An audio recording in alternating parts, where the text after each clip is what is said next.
You are listening to the Horse Radio Network, part of the Equine Network family. What a beautiful day for horses in the morning. You are listening to the #1 horse podcast in the world. Here is your entertaining look at the horse world and the people in it.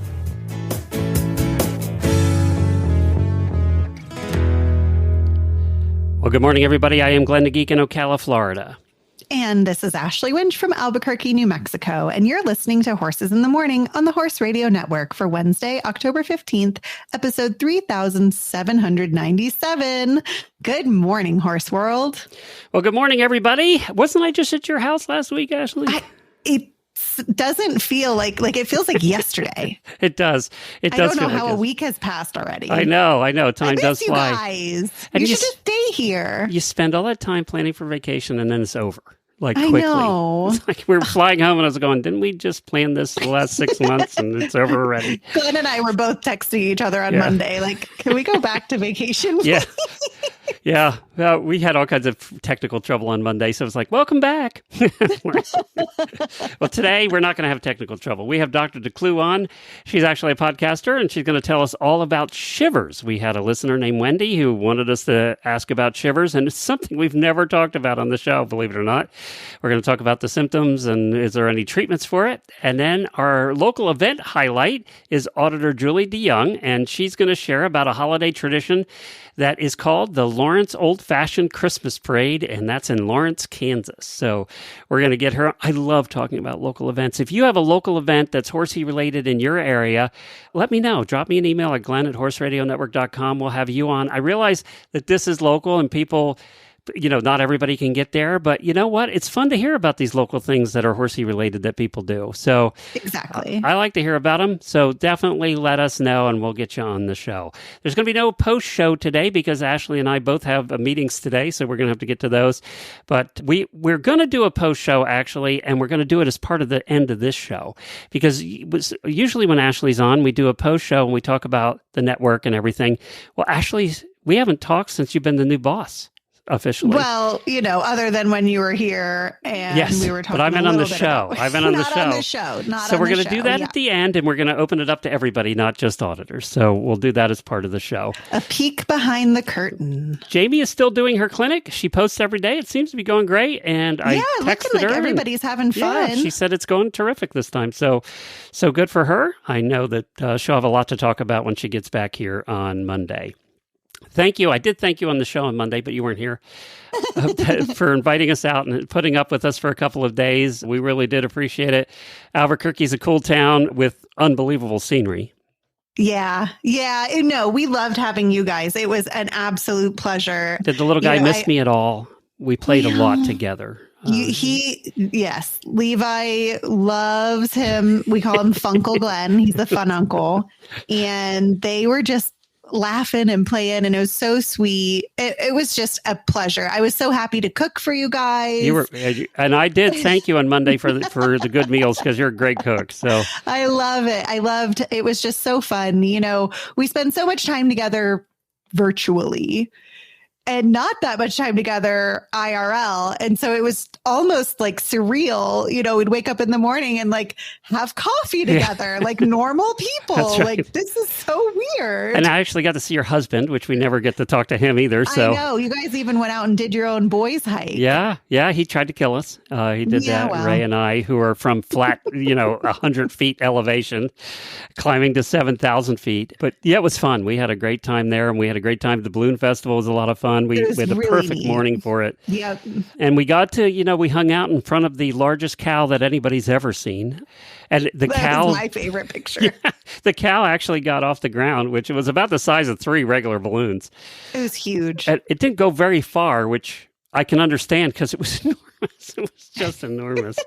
But there were so many fun balloons there, and it was just a perfect day to go. It really was. It was really spectacular. And I'm so glad that we were able to experience that all together, because this time next year, we will no longer be in Albuquerque. Yeah, you don't know where you're going to be assigned next. If you don't know, Ashley's husband is in the Air Force, and he has to move every once in a while. Yep. So you put in for your assignments, but you'll find out when, beginning of November.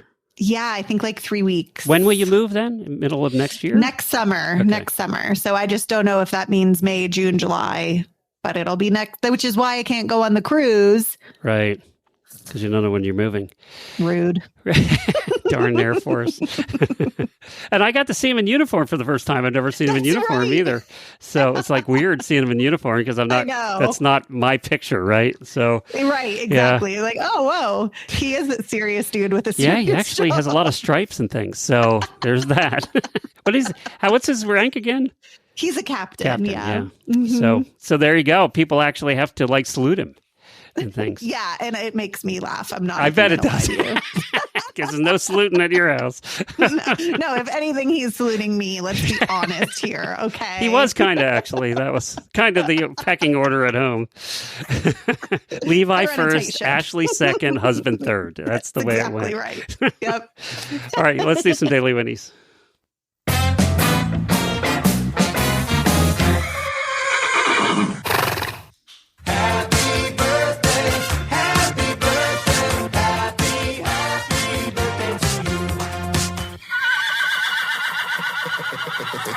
Happy birthday to Lisa Grunewald, who's one of our terrific auditors. Also, Yvonne, and one of our favorite eventers, Jessica Phoenix. Happy birthday to her. Well, she's one of my favorite eventers. So happy birthday, Jessica, too. And your turn.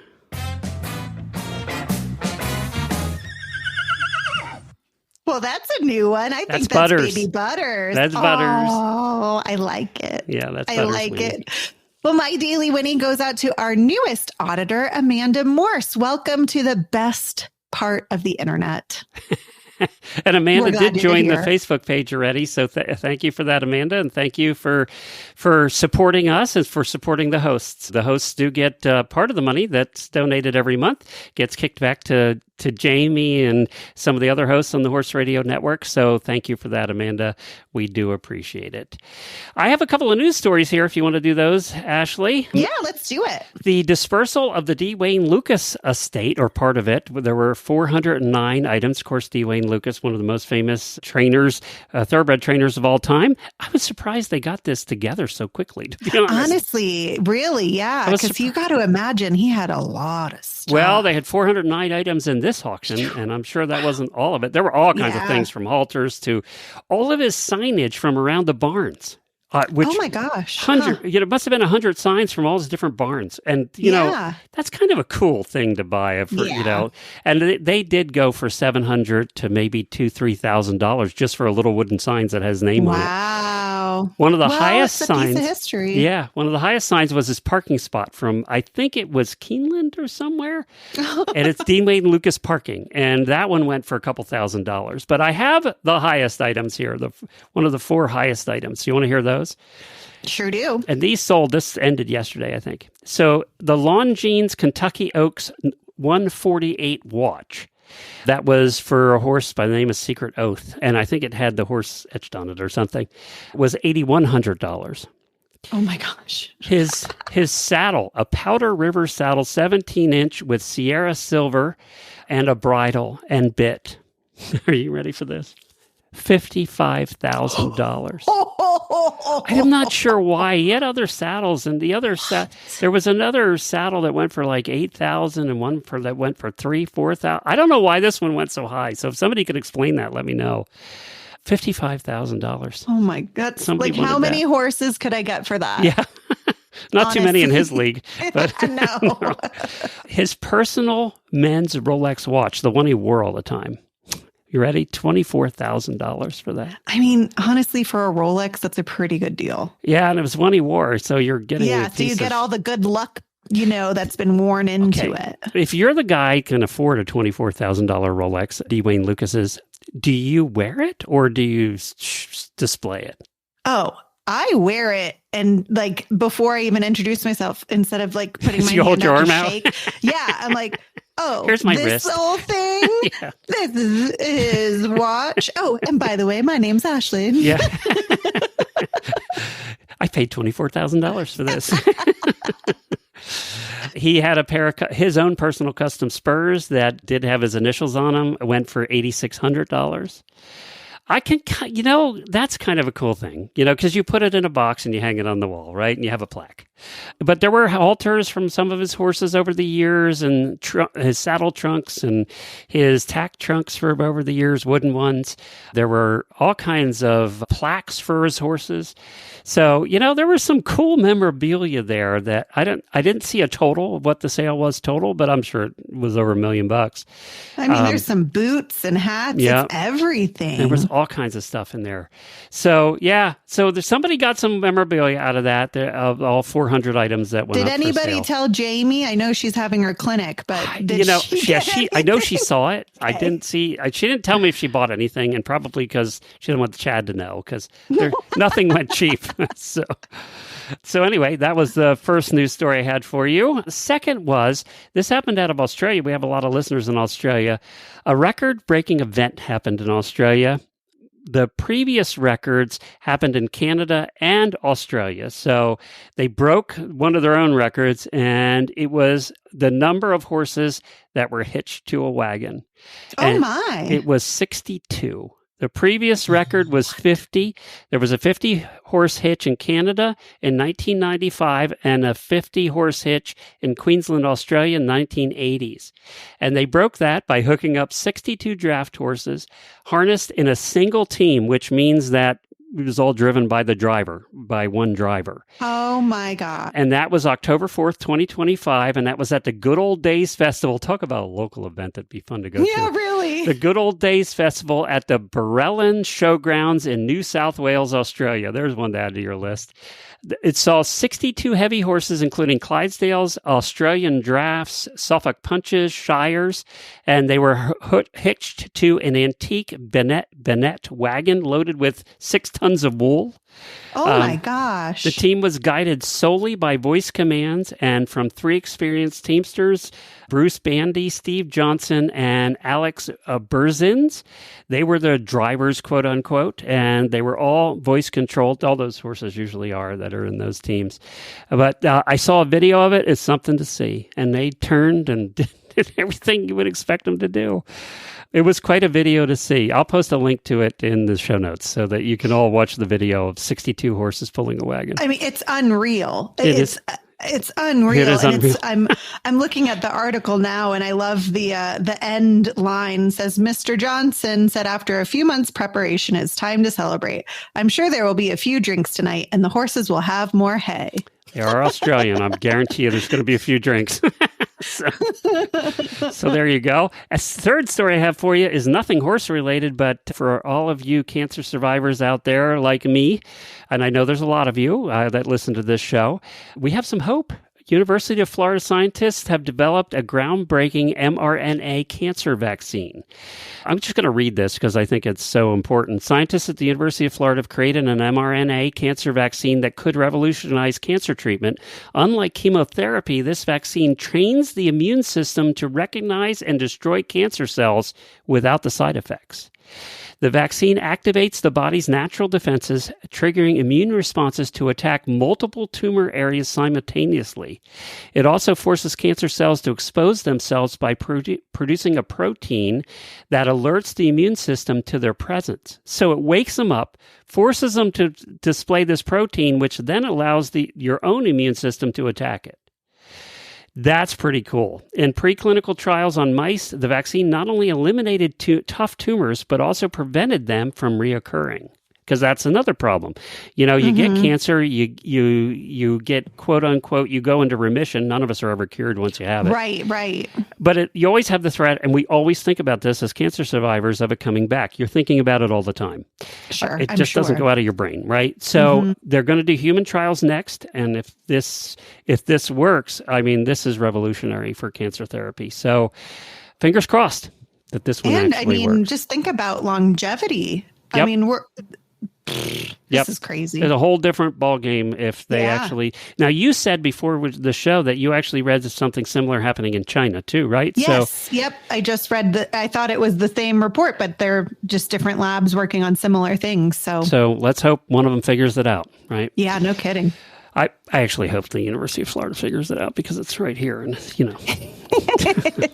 want the Americans to be figuring it out.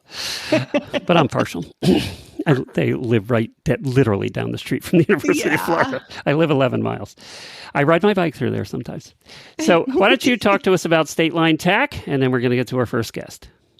Horse lovers, are you ready to maximize your savings? Then listen up. The State Line Tack Rewards Program is your ticket to exclusive deals and discounts. Joining is absolutely free, and you'll earn points with every purchase.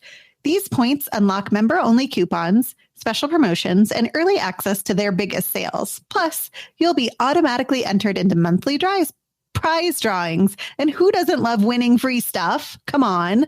Redeem your hard-earned points for discounts on everything State Line Tack offers: saddles, bridles, riding apparel, stable supplies, and more.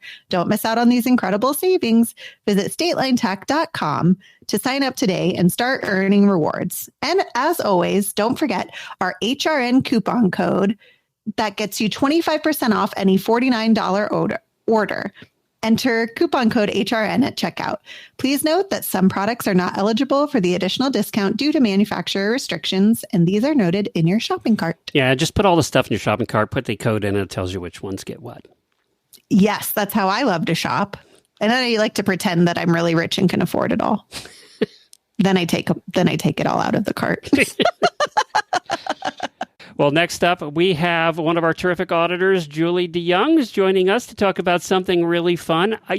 Julie, I think you responded to this partly because I asked for our listeners to tell us about local events that happen in areas. We love local events. Jennifer and I visit every local event around here. And look, we even flew to Albuquerque to hang out with Ashley to see a balloon festival. But you have a local event out there in Kansas. Tell us about it that you help with. Yeah, it's the Lawrence Old Fashioned Christmas Parade, and it happens the first Saturday in December every year at 11 a.m. And this year will be the 32nd occurrence of the parade, December 6th. And while it is local, we draw participants from 5 states, and we do have spectators come from quite a surrounding area who make a whole weekend of it. So it is local, but also, I guess we call it regional. It was actually listed by USA Today as one of the top Christmas destinations a few years back. And Lawrence itself is one of the sort of best destinations in Kansas, being the home of the University of Kansas and having a lot of Civil War historic aspects as well. So it's really a special event. It is all horse-drawn, no vehicles, no marching bands, no fire trucks with sirens. And we do require the entries to be historically accurate. And then we recommend or request either historic or holiday attire and decoration. So it's really festive and really pays tribute to the role of horses in the history in transportation and just, America in general. So this is an all horse parade then, pretty much, right? It is. It's one of the few. It is, all horses, riding horses as well as driving. The emphasis is on the driving, but we have everything from minis to draft horses. Donkeys, mules, light horses, all the breeds, Percherons, Belgians, Haflingers, spotted drafts, quarter horses, Appaloosas. Like I said, it's a mix of everything. And we have about 50 to 60 entries every year. And again, the majority of them are horse-drawn. So they're teams or singles pulling carts, doctors' buggies, carriages, a governor's cart, stagecoaches, chuck wagons. There's a prison wagon that shows up every couple of years. Uh-oh. Yeah. I know where I'd be. So it's really, it's really special. It's something that if you are into horses, I think it should be a bucket list destination for wherever you are, because again, we're an hour from Kansas City. You can fly into Kansas City and be in Lawrence for the weekend and do a whole host of shopping, dining, holiday activities, including the parade. So it is special. And that's why I wanted to really have a chance to come on here and tell people about it. And of course, we are always looking for entries. So if there's anybody, within driving distance that would like to participate, we'd love to have you enter. I was looking at all the pictures, Julie, on the website. You have 1,000 pictures on the website. And a couple things that struck me. One is it's Christmas time, so it's fun, and everybody's bundled up, right? So it's like so cozy. Yeah, it is. And then the other thing is you do get a lot of spectators. They have a horse parade here in Ocala. It's not at Christmas time. Matter of fact, it just happened a little while ago. And there's not a tenth of the people that show up to your parade. I mean, these are people flooding the streets. Yeah. Yeah, we have 30 to 40,000 people. Wow. And actually, the parade route actually starts out at the county fairgrounds, which is about 3 miles from downtown Lawrence, and which is good because it's December and horses maybe not have been ridden or worked as much, so they can be a little fresh. So it gives a nice chance for them to settle down before they get out their wiggles. the parade route. But what's happened is all along between the fairgrounds and downtown is people gather in parks and parking lots, and they tailgate in their yards all along the route. So while the official route is in downtown Lawrence down Massachusetts Street, both going to and from the fairgrounds, people are lining the route. So it's probably even more than that because we don't really count those attendees. So yeah. You don't count the freeloaders on the outskirts. Having mimosas on the balcony. Yeah, exactly. Yeah, they do. They're out there. They're kind of bundled up. They usually have the fire pit going, and they're having drinks and brunch, and they wave, and as we go by, and it's really very fun. Okay. Julie, I'm bummed. I lived in Missouri for 3 years at Whiteman Air Force Base, not far from Lawrence, and I missed this somehow. Oh gosh. Well, if you ever come back to the area or make it a special trip, like I said. Yeah, no kidding. Yeah. Well, so I have to ask you, and I'll tell my story here shortly, but about the last time I was in a parade with horses and how well it went. So there have to have been funny things that happened over the years. You gotta have a story or two. Well, because we all know horses are horses. Yeah. So we have a dinner. So actually, a couple of things. Well, one, we do a dinner for all of the participants the night before the parade. So we have a barbecue dinner and a dance, and stories get swapped, as you can imagine, that evening.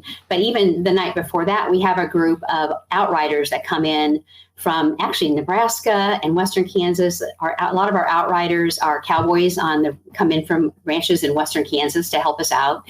And so they go along within the teams and make sure in case there's any trouble, right? So they're there if a team starts to get out of hand to step in and help and to keep everybody safe. Also, our Shawnee County Mounted Posse does a great job of that as well. But anyway, so yeah, there have been a few times when maybe, a team's gotten out of hand and maybe there was a car parked along the route that didn't come away unscathed. But we have been quite fortunate. How do you explain that to the insurance State Farm? I got sideswiped by a carriage. Yeah, it's sideswiped actually up over one once. Oh, that's good. Oh my. But luckily, I don't think we've ever had a serious injury or any injuries. Actually, we've had and some equipment malfunctions maybe, and had to go back to the fairgrounds. But that is one of the advantages of having that long lead up to get downtown. Is usually most of those things resolve themselves one way or another before we get there. Well, the nice thing about having it be a horse parade as opposed to horses in a parade is you don't have the things that tend to spook horses in a parade, which is the band right behind them, or the very loud float right behind them, or the float that's shooting off fireworks right behind them, right? So exactly. You can avoid all of that stuff that normally causes the problems in a parade and causes horses to go nuts. Yeah, so I generally ride with our local saddle club, and we ride in other parades during the year as well that aren't all horse parades. And the new thing that we had to deal with last year was somebody flying a drone low over. Oh yeah.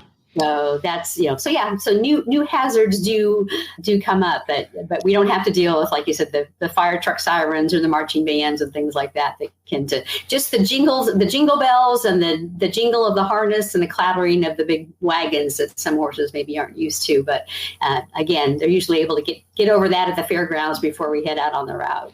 So years ago when I lived in Lexington, they also have a horse parade in the next town up from Lexington, Kentucky, and they have it every year. And Dr. Wendy was living there at the time, and she was she was a 4-in-hand carriage driver up to the top levels, international levels, and she said, "Well, let's go do the carriage parade with 4 of my horses and pull the carriage." And I said, "Okay, I'll go along."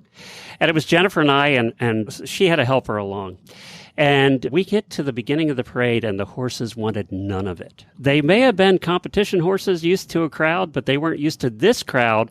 And in that particular parade, you had to drive through all of the vendors that were set up for selling, everything that they sell at a fair. And then at the end were the rides. And you drove through all of it. Oh, my gosh. Well, these 4 horses were not having any parts of it. And I really thought we were going to kill children along the way. Finally, we bailed out on a side road. I hopped out and I said, okay, she said, hop out and go to the front of the horses. And by the way, she had some fairly, good-sized horses. And the last place I wanted to be was in front of them. Right. And I managed to clear a spot. Everybody moved out of the way when they saw it was coming, and we got down a side street. They were all sitting there, and we managed to get them cleared out before they killed anybody, and we got out of the parade. And that was my last experience of being in a parade with horses. And I've been traumatized for life. But maybe, Julie, yours would be safer. I could do it again sometime. Well, I hope so. But I will say, so we come down and you go up a side street to Massachusetts, and then when you come around the corner to head down Massachusetts Street, and as you saw in the photos, the sidewalks are just jammed with people, and it is a sight. And there is some noise, and so some of the horses, they start to prance. It's like they're aware that they're in the spotlight. But we put chalk lines down both sides of the street, and the spectators have to stay behind those.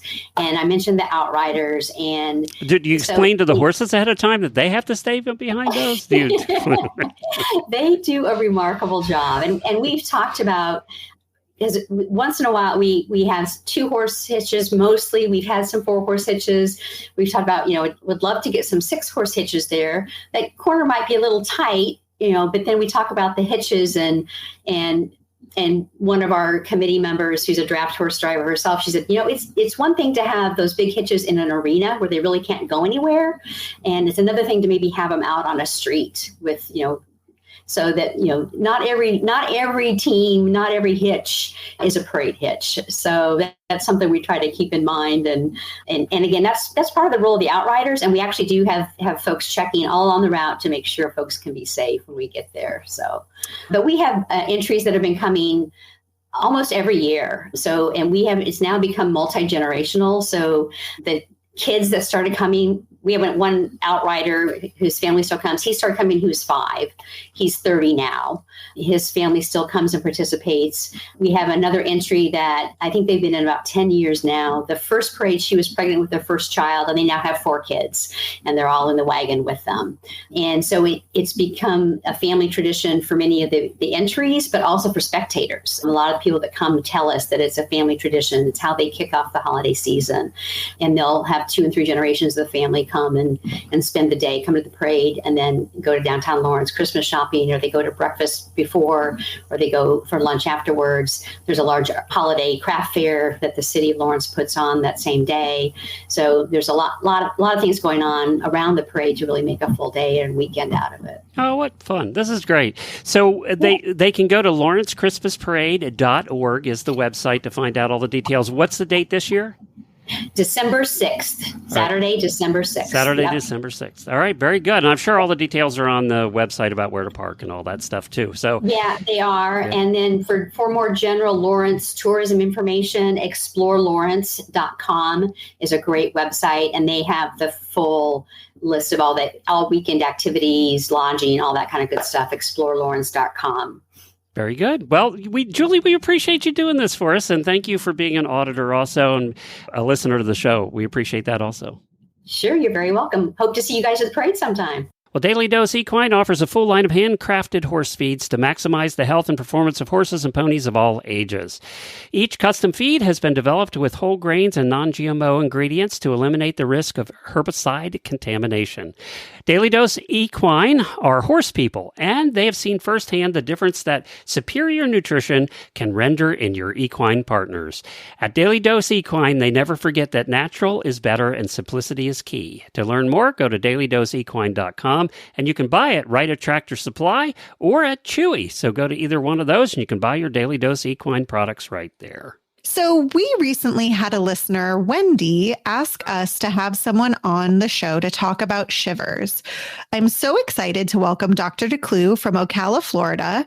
Audrey is with Declue Equine LLC and is an equine sports medicine and rehabilitation vet and the host of the Horse First podcast. Welcome to the show, Audrey. Thanks so much. I really appreciate you guys having me on the show.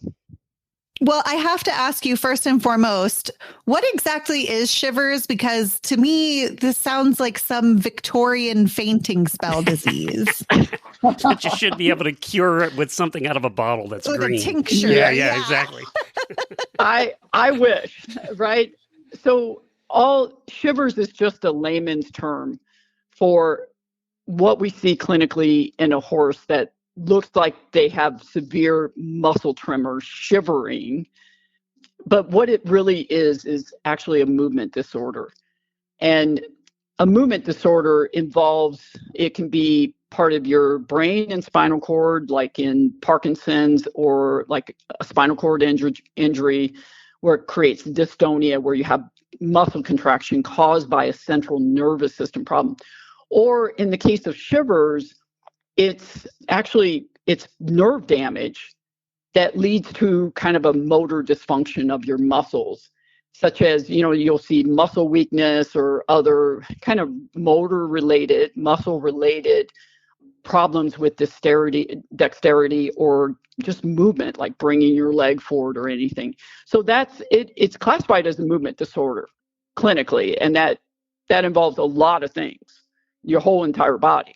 But it's just differentiating which category is it? Is it in the central nervous system with the brain and spinal cord, or is it outside the spinal cord and brain?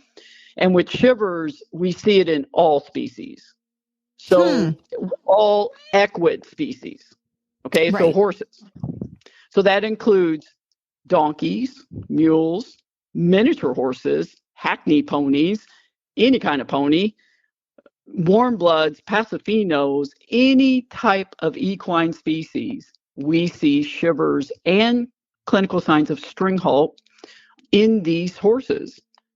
And the common denominator why we don't classify humans as having, quote, shivering besides what you just said is because horses are different than other species because they have a stay apparatus. Tell me more about this stay apparatus. So the stay apparatus allows horses to sleep standing up. Mm-hmm. And so what happens with horses with Shivers is, number one, I have to say, just like with a human, if you have a severe muscle spasm, right, or you have a muscle strain, it is very painful. And these horses actually shiver. They raise their leg, bring it away from their body in their hind legs, and they shiver very severely.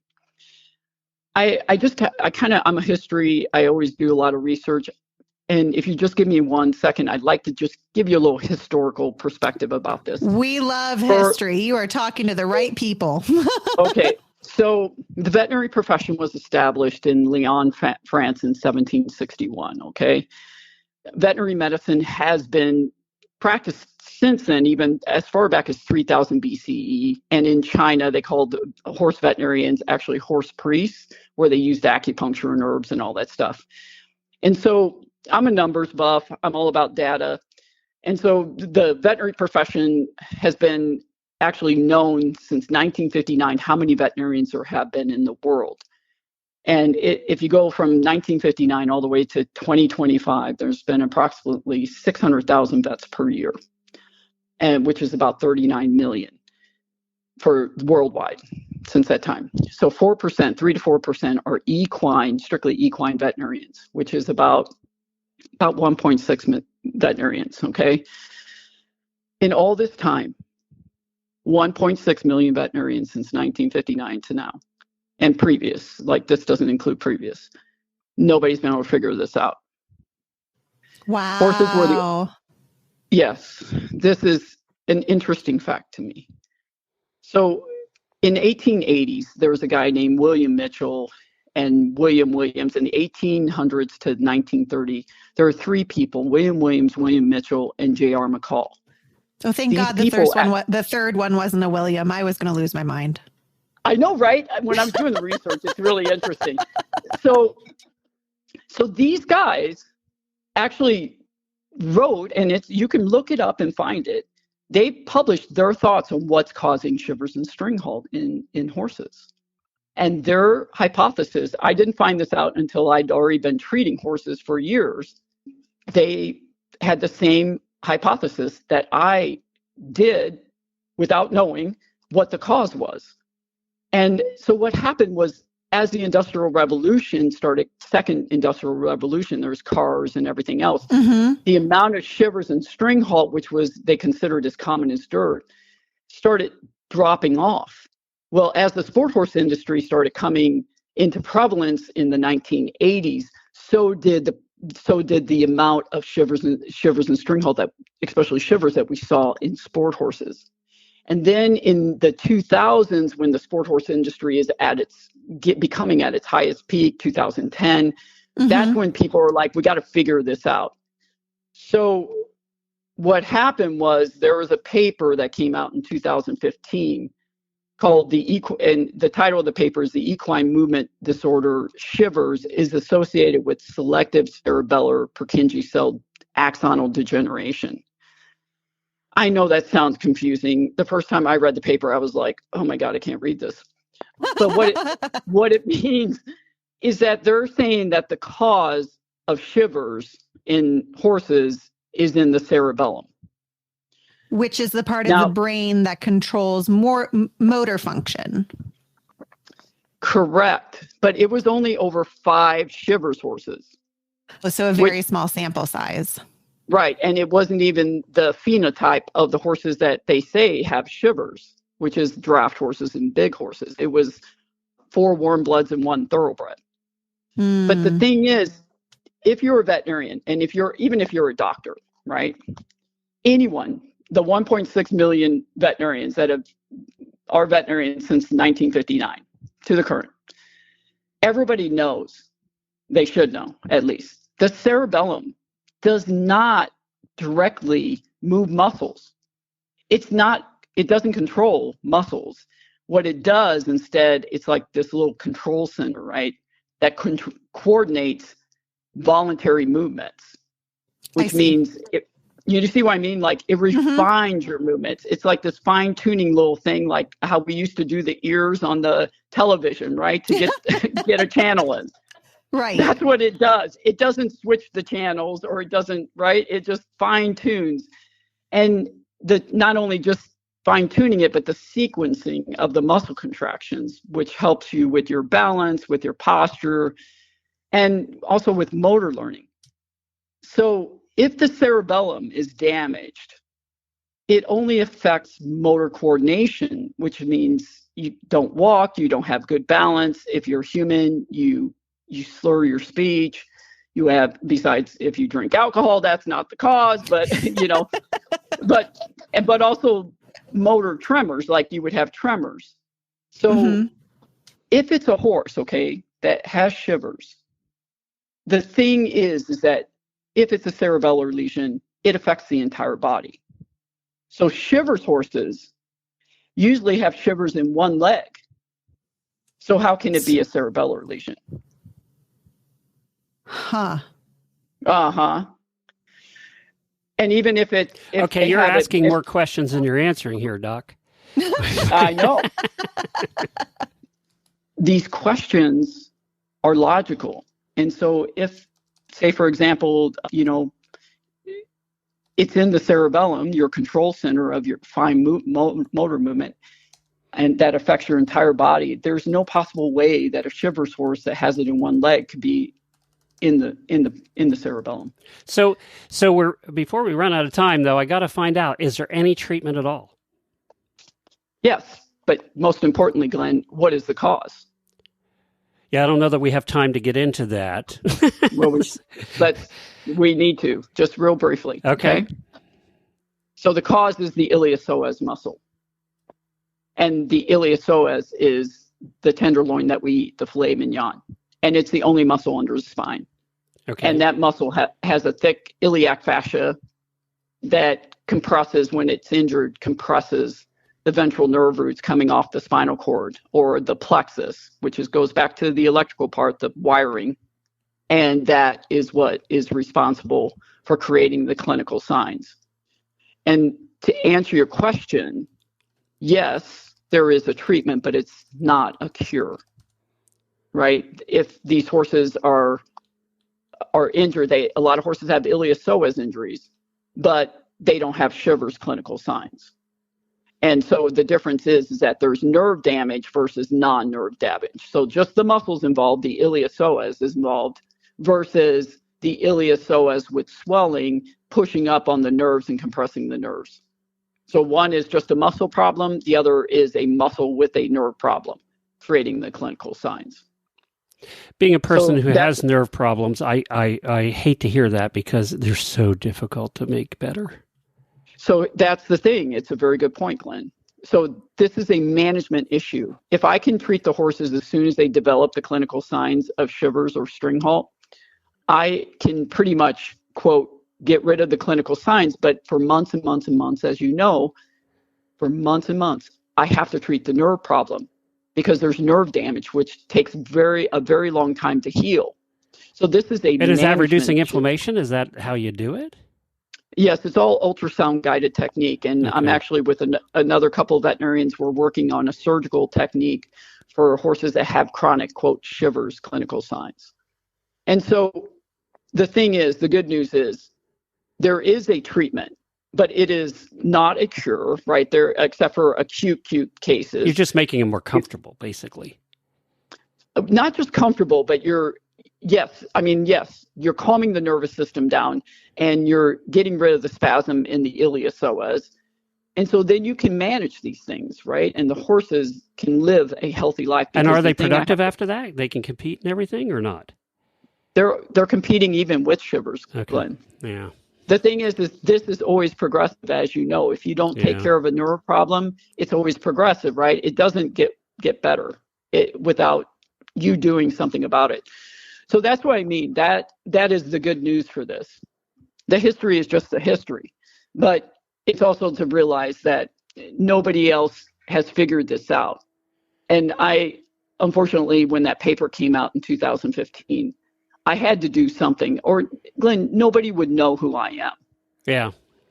I did this to save these horses, and I could not believe that the veterinary profession accepted that paper as the gold standard. And so that's okay. The person that wrote it can't even believe it. No, they can because they're still believing it. No, but I meant you couldn't believe it. You were like, I can't believe they accepted that. I mean, that says something. That's exactly right, Glenn. That's why I could not believe that this is possible, right? Which is why people know who I am, which is why I started the podcast. By the way, that's called the Horse First Podcast. I wanted to give a plug in there, and you can find it on all your podcast players. That's where I found it. And it's also on your website, which is declue-equine.com. So, so to wrap it up, you're controlling it at this point. If we're going to control those spasms and all of that, it's done through medication or both? It's a treatment technique, yes. Yeah, okay. It's an ultrasound guided treatment technique that I developed. Yeah. So, and I'm traveling, training, teaching veterinarians. It's not something everybody can do, right? It's very technical. Do most of the vets have the ultrasound machine they need to do it? I know they have ultrasound machines, but do they have it? Not everybody, no. Okay. So that's part of the issue. It's, not everybody is going to be able to do it.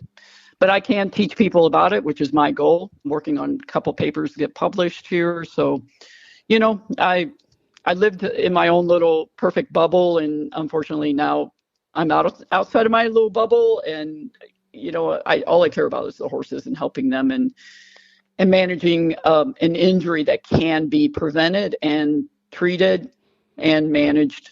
But that's what's important to me, instead of everybody believing that there's nothing they can do, because the truth is people believe there's no hope. And I had to step outside of my bubble and give people hope that these horses can be fixed and treated.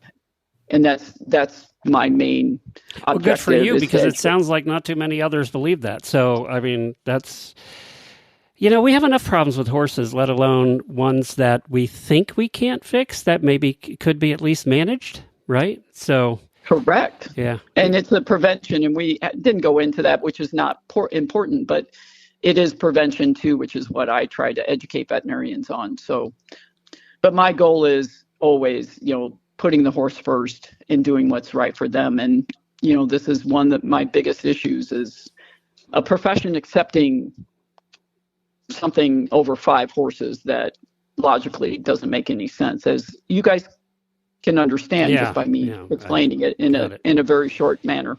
Well, they can. I'm sure you've covered this on your show, right? So, yes, the Horse First podcast is where you can find it. Where are you located, Doc? Ocala. Please don't call me Doc. Just call me Audrey. Ocala, Florida. Okay. So, yeah. All right, sounds good. You're right down the street from me, and it's Declue, DECLUE-equine.com is the website, and you'll find a podcast on there, too, and all the other information. We do appreciate you joining us today. Thanks for Claire. I hope Wendy, has some context now, and maybe can ask her veterinarian about it, too. Yeah. Thank you so much. I really appreciate it. Well, this is a section that we're going to do here at the end of the show that we normally would put in the Auditor post show for the auditors, but I thought we'd give it to everybody today. And that is, I can't cuss. And we don't have anything written down here. I'm putting Ashley on the spot. Yeah, we can't swear. That's the only thing we can't do. That's the difference. So you took over basically a month ago as the boss, but it was official on October 1st. Right. That's when I officially stepped back. Officially. And now I'm just doing Horses in the Morning, and you're running the whole network. Which means that, one, I got to tell you, my number of emails has dropped about 75%, which means I know yours has increased about 75%. Yeah, there's a lot of email. It's funny that what has changed are mostly the amount of pitches that I get. I would say I'm getting a lot of people coming out of the woodwork for either wanting to be a guest or a show idea. And that's great if they're horse people. But what we get is pitches. Yeah. I get this. I have this lady who's a dentist that's trying to get out on podcasts to talk about dentistry because she does research or whatever. She has sent me at least 10 emails, contacted me on LinkedIn, and I normally ignore them, hoping they'll go away. Because once you engage, you're in trouble. But I had to. I said, look, we're a podcast. Do you do anything about horses' teeth? And she said, no, I'm a people dentist. I said, well, then I don't, sorry. Right. Who are you pitching here? We get these weirdest ones. they would not leave me alone. And so I contacted the host of the show they wanted to be on. And the host basically was like, LOL, they've already been on our show. I'm like, okay. Or they want to talk to you about things that aren't horse related. They're just totally not horsey. And it's like they didn't even look at the name of the show. Ours is pretty clear. Horses in the Morning. It's about horses, right? It's pretty clear. Well, and I have seen there's a new AI program that does podcast guest pitching automatically. Oh, no, and I'm wondering if that's what's killing us. It's going to get worse. It's just, occasionally I do have guests on, like last Friday, when I had the one-on-one with Tina. But, Tina's been a friend for years. I like her. She's a fellow improv performer. We've worked together on improv stuff.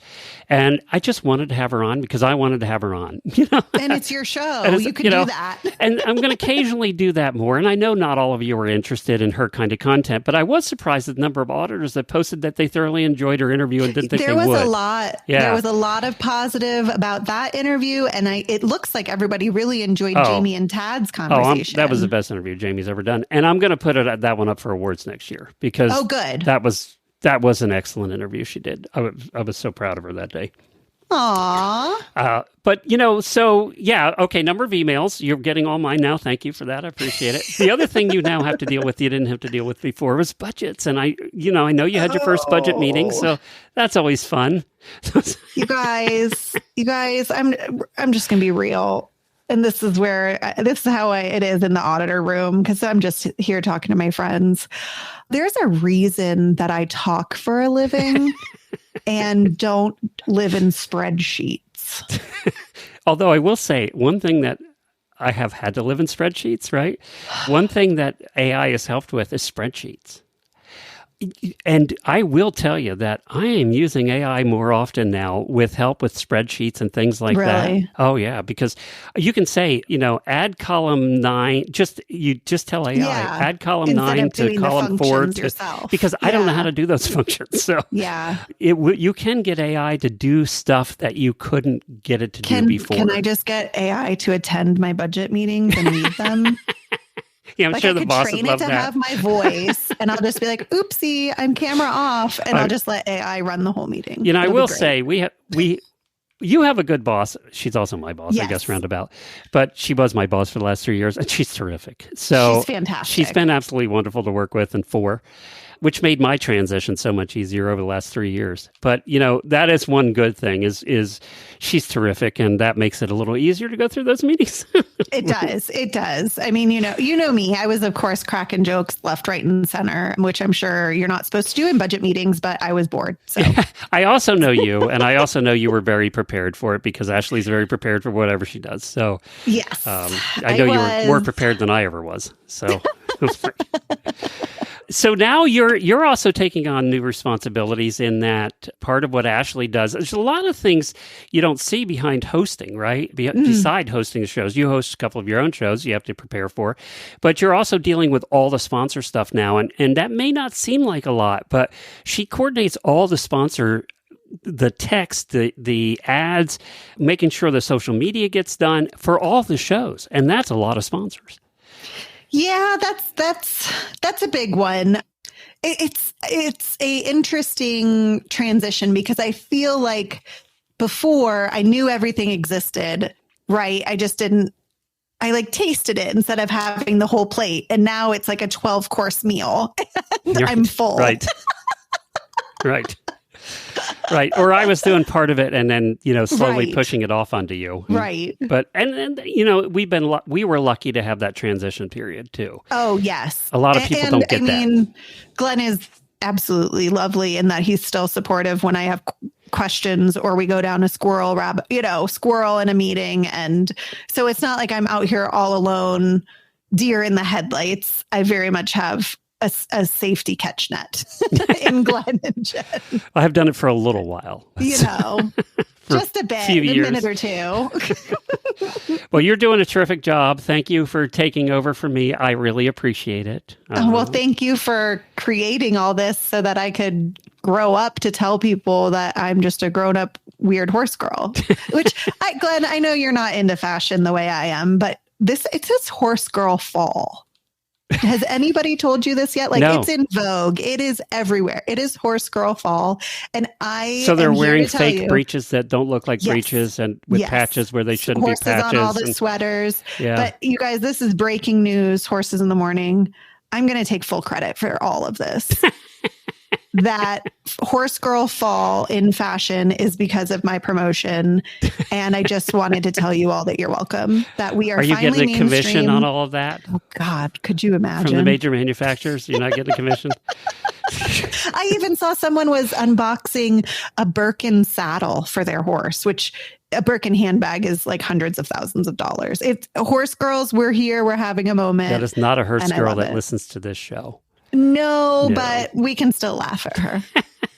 Yes, we can. I mean, we thought it was a lot when Ferrari came out with the saddle. We thought that one was like 22,000 or something. We thought that was a lot. Oh, Gucci did yeah, one. that's right. Yeah. All right. Well, thank you, Ashley, for now being the boss. I appreciate it. And Don't worry, listeners. If you have complaints, you can still send those to Jen at horseradionetwork.com. we did speak to some listeners recently, too, that were very concerned about me disappearing after you came on. And as you've Right. seen, that hasn't happened. I'm still doing Horses in the Morning. I'm actually still in charge of all of Horses in the Morning, which is Tuesdays and Thursdays and all of that, too. So I'm still here, still doing her You're thing. not allowed to go anywhere, really. Jamie and I'd be so- bored if we didn't have to do this show 3 days a week, you know? We'd be bored. So thank you, everybody. Hey, good news story to end the day. This happened a little while ago, but they've done something cool with it, which is why I'm bringing it up now. A Pennsylvania family discovered about 2 hours into a trip to New Hampshire that their cat named Ray Ray had somehow climbed on the roof of their van and traveled with them for nearly 100 miles on the roof of their van. Oh my! I don't know if they had gosh. one of those, roof racks up there and maybe he was tucked in under that or something. He didn't blow off. I'm just picturing a kitten like white knuckling on top of a van. So they only realized that he was up there after they stopped for gas. And after, and then you hear a meow on your roof. So they discovered Ray Ray was up there, and they, instead of heading back the 100 miles, by the way, anybody that knows that trip through New Jersey, you don't go back. No, you just keep going. So they did. They took him on the trip, and they took him all the way on their trip, and apparently Ray Ray had an adventure, and they documented the whole thing on social media. And they had pictures and video. He made appearances. He apparently even crossed the finish line of a marathon with them. He went in the sights through New York and all the way up to the north, and they decided that it became such a popular thing on social media. They wrote a children's book, and it's now out, and it's titled "The Cat Who Wouldn't Stray." So Ray Ray is now in a children's book, and it was just a cool story, and they did something cool with it. So if you want to get that book, it's called "The Cat That Wouldn't Stray." Be a good kid's book for you. Don't get it because I'm already buying it for your son, so don't tell him. Okay. Okay, I won't. All right. It's already on my Amazon list, so you can't buy it.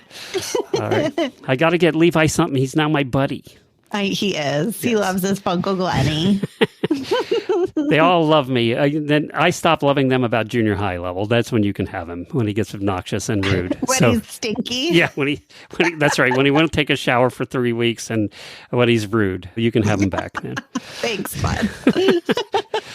All right. Thanks, everybody. We'll talk to you tomorrow. We have Equine Affair episode, fun episode for you from Equine Affair. We have a show jumper that's very, very famous on social media that joins us tomorrow. I loved talking to her, and she's one of the top show jumpers for her country. That's a tease, and also hundreds of thousands of followers on TikTok and Instagram. So we're going to chat with her tomorrow, and then I'm going to be back with a brand new co-host who has never filled in before. She's on the western side of life, but I loved her. I had her on as a guest before on one of my shows, and I just asked her to do this, and I know she's a little nervous, so she's going to have to do really bad ads. So we'll see how that goes. You know, I usually don't do that. I usually don't throw co-hosts for the first time on this show. I mean, this show is a tough one to co-host anyway, but to throw them in the deep end and have them do a Friday, but you sink or swim, baby. I thought for her, we're just going to throw her in the deep end and see what happens. I think she can handle it. So that'll be Kylie will be joining me on Friday. We'll see how that goes. And then Jamie will be back on Monday. Bye, Ashley. Thanks for filling in. What's the name of your show? Oh, gosh. Quarter Horse Show and Sleep Stories for Equestrians.